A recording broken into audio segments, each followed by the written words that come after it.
Alright, तो friends हम लोग न्यूटन्स लॉ में पढ़ रहे हैं सिस्टम ऑफ वेरिएबल मास, और उसमें अब हम एक डिस्कशन और कर रहे हैं, force of jet of water.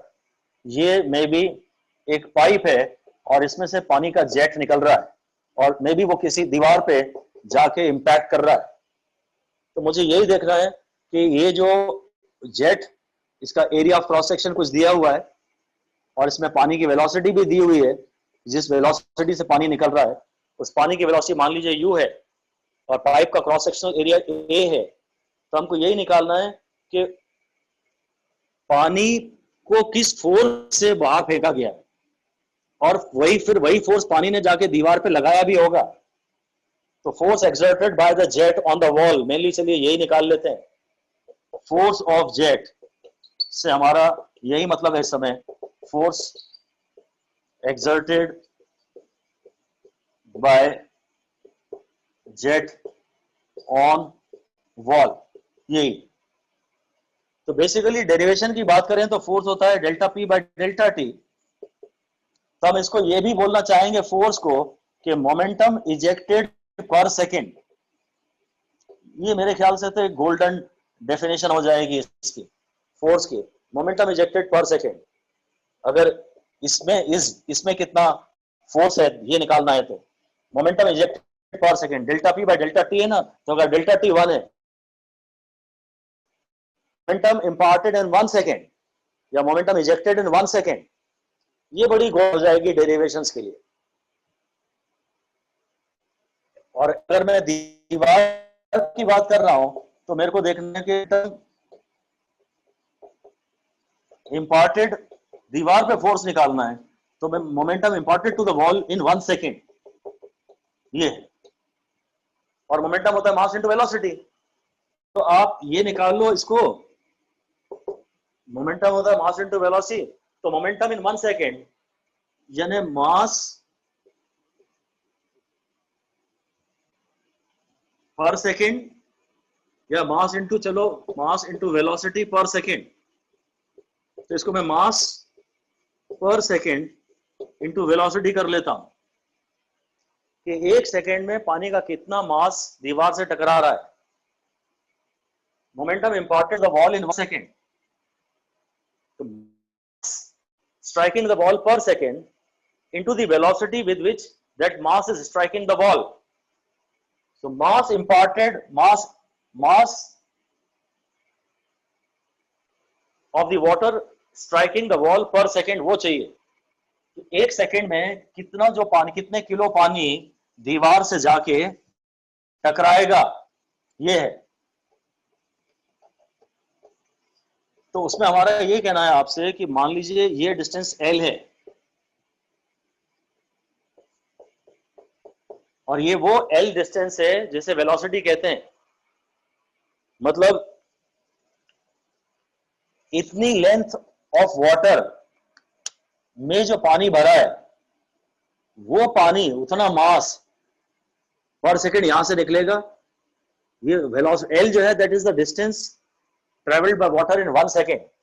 L is the velocity of water. तो 1 सेकेंड में जितना पानी यहां से खाली होगा ना, वही पानी 1 सेकेंड में जाके दीवार को टकराएगा। तो अगर पानी की वेलोसिटी L है पर सेकेंड, तो लेंथ L में जितने वाटर की वॉल्यूम कंटेंट है या जितने वाटर का मास कंटेंट है, that mass will strike the wall in 1 second. तो मुझे बेसिकली अगर मास निकालना है तो मास होता है डेंसिटी इनटू वॉल्यूम, तो वॉल्यूम हो जाता है एरिया इनटू लेंथ। और खैर चलो मैं अगर मास पर यूनिट टाइम निकाल रहा हूं तो हो जाएगा rho area into length upon time. और चलो ये लेंथ अपॉन टाइम को मैं लिख लेता हूं u। तो जो mass striking the wall per second है, mass per unit time is rho A u, ये है खान। बेसिकली अगर पानी ने 1 सेकेंड में ये लेंथ ट्रेवल की है, suppose L is the distance travelled in 1 second by water, तो L डिस्टेंस में जो पानी कंटेंड है इसका तो मुझे फॉर्मूला पता है, एरिया इनटू लेंथ इसकी वॉल्यूम का। इसलिए मैं पाइप में देख रहा हूं पाइप में से जो 1 सेकंड में पानी निकलेगा उतना ही पानी तो 1 सेकंड में दीवार से जाके टकराएगा. I have to calculate the momentum ejected per second. So I will calculate, मैं ऐसा निकाल सकता हूं यदि मैं इसकी बात करूं तो फोर्स जो मोटर पानी पे लगा रही है पानी को पुश करने के लिए बाहर, that is momentum ejected per second. So this can be seen as mass ejected per second. This can be seen as mass ejected per second into velocity with which water is ejected. ये हो गई बात. अगर मैं आपसे पूछता हूं कि एक पंप से मैं मोटर से पाइप से पानी को पुश कर रहा हूं तो पंप को कितना फोर्स लगाना पड़ेगा पानी पे so that the water gushes out with velocity u. So I have to calculate the momentum ejected per second. बहुत जोर से ये जेट पानी का जेट निकलता अच्छे प्रेशर से, तो momentum ejected per second is equal to mass ejected per second into the velocity with which the water is ejected. और mass ejected per second को मैं फिर वही बात करूंगा कि mass है density into volume upon time, ये और ये हो जाएगा फिर वॉल्यूम यानी area into length upon time. अब लेंथ अपॉन टाइम की वजह से आसानी से टर्म वेलोसिटी का आ रहा है, इसलिए मैं इसे रो ए यू लिख दे रहा हूं और फिर यू से भी मल्टीप्लाई कर देता हूं. तो फाइनली जो जेट है, कैसा भी जेट है, अगर न्यूमेरिकल में आपको डेंसिटी दी है और एरिया दिया है तो बस जो जेट है उसका फॉर्मूला है रो यू ए यू स्क्वायर. अगर बिल्कुल बेसिक्स पे चले जाएं तो आज भी इसका formula u into D M by D T है. ये u है और ये D M by D T है. तो कोई भी जेट हो, चाहे रॉकेट की गैसेस का जेट हो और चाहे पाइप में से निकलने वाले पानी का जेट हो, जो फोर्स है उसका फंडामेंटल फॉर्मूला है u into D M by D T. Because the mass, this is the mass ejected per second, this dm by dt is the mass ejected per second and this u is the velocity with which this mass is ejected. So this represents the momentum ejected per second, and momentum per second means force. Delta p by delta t is force, momentum per second is force. So momentum ejected, this is the momentum ejected per second and this is force. तो अगर उसने velocity दी है और 1 metre पर second में दिया और 1 kg पर सेकंड में दिया तो ये फॉर्मूला लगाइए. और रॉकेट के ही सवाल में अगर उसने डेंसिटी दी है और रॉकेट का क्रॉस सेक्शनल एरिया दिया है गैसेस का, रॉकेट का जो एरिया उतना ही एरिया गैसेस में इनिशियली बाहर निकलती है, बाद में तो चलो वो जेट फैल जाता है, पर निकलते समय जो गैसेस का क्रॉस सेक्शनल एरिया है, अगर वो सब उसने दिया है, जेट के डेटा दिए हैं, एरिया दिया है, तो चाहे रॉकेट का न्यूमेरिकल हो चाहे वाटर जेट का न्यूमेरिकल हो, आपको यही लेना है. तो रॉकेट के न्यूमेरिकल्स में और वाटर जेट के न्यूमेरिकल में जेट होना चाहिए. अब चाहे जेट प्लेन का नाम सही दे दे, अगर गैसेस का जेट है या वाटर का जेट है, जो मटेरियल बाहर निकल रहा है उसकी डेंसिटी आपको दी भी है न्यूमेरिकल में, तो बस ये आपको करना है. ये this is the derivation for the formula of force exerted by a jet, may be a jet of rocket और अ जेट ऑफ गैसेस. जो वंडर स्टेटमेंट है जो आपके दिमागों में खूब बैठ जाना चाहिए. ये डेरिवेशन इतना इसको दोबारा रिवाइज ना करें. एग्जाम ओरिएंटेड अगर हम होके बात करते हैं तो कुछ डेरिवेशन जरूरी होते हैं कि न्यूमेरिकल में अगर वेरिएशन करेगा तो वो न्यूमेरिकल फिर आपको बेसिक्स से करना पड़ेगा. If you are very comfortable with it और if you are enjoying it तो गो विद द डेरिवेशंस. अगर अब आपको न्यूमेरिकल नहीं करने हैं तो फिर डेरिवेशन ही ज्यादा करिए, एंजॉय दैट. ओके, मोस्टली तो ये डायरेक्ट रिजल्ट्स ही आपको अपनी आदत में डालने हैं. मोस्टली ये रिजल्ट्स ही केवल आपके काम आएंगे. ओके, जो जेट है गैसेस का, उसके फोर्स का फॉर्मूला है जो कि delta P by delta T होने के नाते मैं तो हमेशा ही परमानेंटली कहना चाहता हूं कि मोमेंटम इजेक्टेड पर सेकेंड, ये या मोमेंटम इंपार्टेड पर सेकेंड, ये बेसिक लाइन आएगी तो इससे इक्वेशन आपकी बन जाएगी. अगर कोई नया सवाल भी तो होगा. अगर मैं आपसे बोलता हूं इजेक्टेड की जगह मैं इंपार्टेड लिख लेता हूं और मैं आपको वो याद कराता हूं कि जब हम लोग ये बोलते हैं कि बुलेट्स मारी 1 सेकंड में n बुलेट्स जाके दीवार से टकरा रहे हैं और वो रिबाउंड भी हो रहे हैं। तो मोमेंटम इंपॉर्टेंट पर सेकंड, वो बुलेट्स वाले केस में रिवाइज करता हूं कि डेरिवेशन कैसे किया था। When n bullets are fired per second and they strike a target and maybe additional बात उसमें कह देते हैं they rebound with same speed, तो रिबाउंड वाली बात तो सेकेंडरी है। पहली बात तो यह है कि हमने उनको 1 सेकंड में कितना मोमेंटम इंपार्ट किया बुलेट्स को, या किस मोमेंटम से कितना मोमेंटम पर सेकंड लेके बुलेट्स इजेक्ट हुई। तो उसके लिए मैं बोलता हूं momentum of one bullet into number of bullets fired per second, momentum imparted by one bullet, momentum imparted by one bullet into number of bullets fired per second, ये है। तो momentum imparted per bullet mu हो गया और number of bullets fired per second n हो गया। और अगर रीबाउंड हो रहा है तो वो तो फिर डबल हो जाएगा चेंज इन मोमेंटम। इंपल्स में तो v प्लस यू होता है ना, डायरेक्शन जब रिवर्स होती है तो रीबाउंड में 2 का टर्म आ जाएगा। ये बस इस तरह से ये डेरिवेशन का एक स्टेप अपने आप से बोलिए। अगर आप इस फॉर्मूले को याद करने में कंफर्टेबल नहीं है तो मत करिए, डेरिवेशन का एक स्टेप अपने आप से बोलिए, ठीक है। डेरिवेशन इसको करने का तरीका यह भी है कि force is m u by t, ये बुलेट्स वाली बात कर रहा हूं। और जो 1/t है ना, उसको आप फ्रीक्वेंसी लिख सकते हो। 1/time is frequency. मुझे तो ये देखना है कि मैंने n बुलेट्स पर सेकंड फायर की, तो momentum imparted in one firing multiplied by the number of such shots per second will be the momentum imparted per second, and momentum imparted per second is equal to force, right. अब इस result को, jet के case को हम लोग थोड़ा और rearrange कर रहे हैं। ऐसा क्वेश्चन देखते हैं, ये क्वेश्चन है कि mass per unit length of water in a pipe is lambda and water jet is ejected from the pipe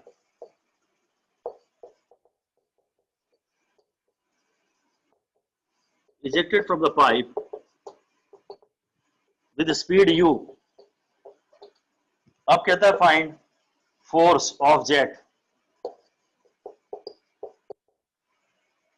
ये उसने थोड़ा रीअरेंज कर दिया। तो बेसिकली फोर्स हमें अगर निकालना है तो देखना तो वही है, डेल्टा पी इन 1 सेकेंड। अब उसने मास पर यूनिट लेंथ दे दिया, फोर्स इज शायद डेल्टा पी पर मीटर, चलिए वही लिखते हैं, डेल्टा पी इन 1 सेकेंड, या मोमेंटम इजेक्टेड, मोमेंटम इंपार्टेड इन 1 सेकेंड। बस मोमेंटम इन 1 सेकेंड लिख देते हैं खाली। तो momentum in 1 second is mass in 1 second into T, नहीं मास ऑफ इंटू यू। हाँ यू तो उसने दिया है, यू दिया है। अब वो लेंथ की बात कर रहा है तो मैं एक काम करता हूं, इसे मैं डीएल से मल्टीप्लाई और डिवाइड कर देता हूं, क्योंकि उसने मुझे दिया है मास पर यूनिट लेंथ, तो मैं भी m बाय डीएल का टर्म लाना चाहता हूं। मैंने इसे डीएल से मल्टीप्लाई और डिवाइड कर दिया और m बाय डीएल को मैं लैम्बडा लिख दूंगा, और lambda into you into D I, पर मास इन 1 सेकेंड भी है तो ये भी dt भी बाकी है। मास इन 1 सेकेंड, मास अपॉन सेकेंड था ये, मैंने डीएल से मल्टीप्लाई और डिवाइड कर दिया है ना। इसको पूरा फिर से एक बार देख लेते हैं कि F is equal to delta P by delta T, so this is equal to delta P by delta L, क्योंकि पर यूनिट लेंथ की बात कर रहा है ना, तो मैंने शुरू से ही इसको लेंथ से मल्टीप्लाई, डीएल से मल्टीप्लाई और डिवाइड कर दिया। मुझे तो basically delta P by delta T होता है, जैसे चेन रूल बनाते थे ना, इसको लेंथ से करो और लेंथ को टी से करो, अब बस ये आसानी से आ जाएगा, m इंटू मतलब चलिए M U by T, M U by delta T, और लेंथ अपॉन टाइम तो वेलोसिटी है, और mass m by del L, m by L है, और मास पर यूनिट लेंथ को उसने लैम्बडा कहा है, तो लैम्बडा यू इंटू यू, इसलिए आ जाएगा लैम्बडा यू स्क्वायर। मैंने जब डेरिवेशन स्टार्ट किया तो मेरा बेसिक फॉर्मूला ये था, delta P by delta T, पर उसने न्यूमेरिकल में बातें पर यूनिट लेंथ के टर्म्स में की है, तो मैं डेल्टा एल का टर्म मुझे लाना तो पड़ेगा, तो मैं डेल्टा एल से मल्टीप्लाई और डिवाइड कर देता हूं, फिर इनका बेस चेंज कर लेता हूं, इसको लेंथ से डिफरेंशिएट किया और लेंथ को टाइम से किया। मैं पी को डायरेक्टली टी से डिफरेंशिएट नहीं कर सकता, तो पी को लेंथ से किया और लेंथ को टी से किया, हो गया लैम्बडा इनटू यू स्क्वायर, इसका सही आंसर है, दैट्स इट। तो जेट के जो फॉर्मूले हो गए उसकी समरी यही है, सबसे बढ़िया फॉर्मूला तो U into D M by D T, जो हम लोग तब भी लगाते थे जब आपसे ये पूछते थे कि बेल्ट पे क्या फोर्स लगाएं ताकि बेल्ट की वेलोसिटी कांस्टेंट मेंटेन रखें। जब भी आपको एक मीटर पर सेकंड की जानकारी होगी और एक केजी पर सेकंड की जानकारी होगी, तो आप ये फॉर्मूला लगा दीजिएगा, बोलेगा बेल्ट पे सैंड गिर रही है कांस्टेंट रेट पे, उसका डीएम बाई डी टी दिया है, कितना फोर्स लगाऊं ताकि बेल्ट की वेलोसिटी कांस्टेंट बनी रहे, ये फॉर्मूला है। इसी तरह से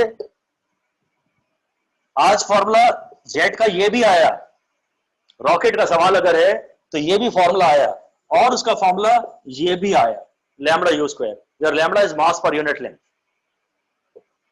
ये है।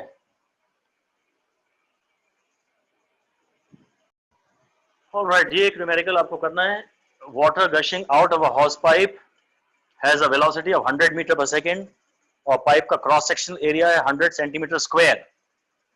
The jet strikes a stone, ये जो पानी का जेट निकल रहा है जाके पत्थर पे गिर रहा है, the jet strikes a stone of mass 2000 kg, find acceleration produced in the mass.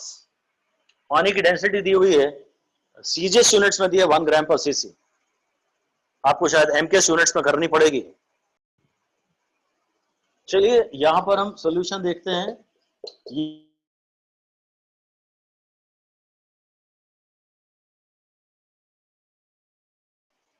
चलिए इस न्यूमेरिकल में सबसे ज्यादा इंपॉर्टेंट बात यह है कि आप फोर्स का फॉर्मूला लेंगे रो ए यू स्क्वायर। अब इसमें प्रॉब्लम केवल डेंसिटी की है और मतलब कन्वर्जेंस की थोड़ी प्रॉब्लम है। देखिए जो डेंसिटी है वो है 1 ग्राम अपॉन सेंटीमीटर का क्यूब, तो ग्राम हो जाएगा 10 टू द पावर -3 kg, और सेंटीमीटर यानी 10 टू द पावर -2 मीटर का क्यूब, तो हो जाएगा 10 to the power -3 kg upon 10 to the power -6 metre cube. तो जो पानी की डेंसिटी है जो कि 1 ग्राम इन 1 सेंटीमीटर क्यूब है, that is equal to 10 to the power 3 kg पर मीटर क्यूब। एसआई यूनिट्स में पानी की डेंसिटी होती है 1000, एसआई यूनिट्स में पानी की डेंसिटी होती है 1000। This is something really very important. जो सीजीएस यूनिट जो है डेंसिटी की, उसमें न्यूमेरिकल वैल्यू कम आती है, वो बड़ी होती है। 1 सेंटीमीटर क्यूब में इतना सही पानी आएगा, पर 1 मीटर क्यूब में 1000 लीटर पानी आएगा, 1 मीटर क्यूब में 1000 लीटर पानी आएगा। तो डेंसिटी का कन्वर्जन अपन ने देख लिया। अब अपन डेंसिटी तो हो गया 1000, जहां तक एरिया का सवाल है वो 100 इंटू 10⁻⁴ मीटर स्क्वायर है, रो ए यू स्क्वायर, और वेलोसिटी भी ये है। अब सब एमकेएस यूनिट्स में ही है, रो ए यू स्क्वायर, तो ये हो गया 10 टू द पावर 5, ये हो गया 10 टू द पावर 5, और ये हो गया, ये तो पूरा कैंसिल हो जाएगा, तो फोर्स आ रहा है इतने सारे न्यूटन। अब फोर्स का फॉर्मूला है एमए, तो 10 to the power 5 newton, 10 to the power 5 upon 2000, this into acceleration, तो एक्सेलरेशन आ जाएगा 100/2 यानी 50 मीटर पर सेकंड स्क्वायर। इसका सही जवाब है, एक्सेलरेशन है 50 मीटर पर सेकंड स्क्वायर।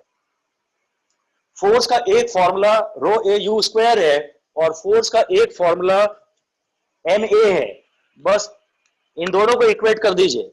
जेट का जो फोर्स है वो रो ए यू स्क्वायर है, पर वो किसी मास में एक्सेलरेशन पैदा कर रहा है, तो उस फोर्स को हम एम ए से भी इक्वेट कर देंगे। कन्वर्जेंस का सारा ध्यान रखेंगे। ये क्वेश्चन है next, fireman is holding a होस pipe of cross sectional area A, उसमें से जो पानी निकल रहा है उसकी कुछ वेलोसिटी इसने डबल कर दी, तो keep himself standing straight on ground he should press the ground 2 या 4 times, 2 times या 4 times harder, forward या backward। तो अपने आप को थोड़ा जोर से पुश करे जमीन पे, फॉरवर्ड पुश करे कि बैकवर्ड पुश करे, पहले तो देखना है कि 2 या 4, ये तो फॉर्मूले से आ जाएगा और ये थियोरी से आएगा, और जो फॉर्मूले से निकलता है वो कभी टफ नहीं होता अगर फॉर्मूला आप सही चूज कर लें तो ये थियोरी से निकलेगा। ये थोड़ा सा इरिटेटिंग है and is more prone to silly mistake. इसमें गलती आपकी नहीं होगी, इसमें गलती शायद नहीं होगी, 99% में आपकी गलती नहीं होगी, but this decision is to be taken from theory and is highly prone to silly error, especially in the exam hall। तो पहली बात तो यह है कि ये जेट का सवाल है और इसलिए जहां तक फोर्स का सवाल है, फोर्स का मैग्नीट्यूड है ये, क्योंकि वेलोसिटी डबल कर दी है तो फोर्स 4 टाइम्स तो करना पड़ेगा। अब क्या हो रहा है कि पानी जो निकल रहा है ना पाइप से, उसकी वेलोसिटी 4 टाइम्स ज्यादा, उसका वेलोसिटी, उस पर फोर्स डबल हो गया है, सॉरी वेलोसिटी डबल हो गई है तो फोर्स 4 गुना ज्यादा हो गया है। तो पानी जो बाहर निकल रहा है ना वो पाइप पे मारेगा एक्शन, मतलब पानी के एक्शन के मारे, पंप के एक्शन के मारे पानी बाहर निकला, अब वो 4 गुना ज्यादा फोर्स से निकल रहा है, तो जो रिएक्शन लगेगा ना वो आदमी के हाथ में लगेगा। Reaction on the man is in backward direction. तो और अगर वो ढीला ढाला हल्का सा खड़ा हुआ है तो जैसे ही पानी तेज निकलेगा ना वो पीछे गिर पड़ेगा। वही firing of a bullet from a gun है ना, पानी की गोली आगे जा रही है तो पूरी बंदूक ही पीछे जा रही है, रिकॉइल तो होगा ही होगा हमेशा, every time there will be a recoil. अब उसे उसके एफबीडी में जमीन से एक एक्स्ट्रा फोर्स आना चाहिए, आदमी पे जो फोर्स है वो बैकवर्ड्स है। The force on the person due to recoil is backwards, and to maintain the equilibrium, force from the ground should be forward.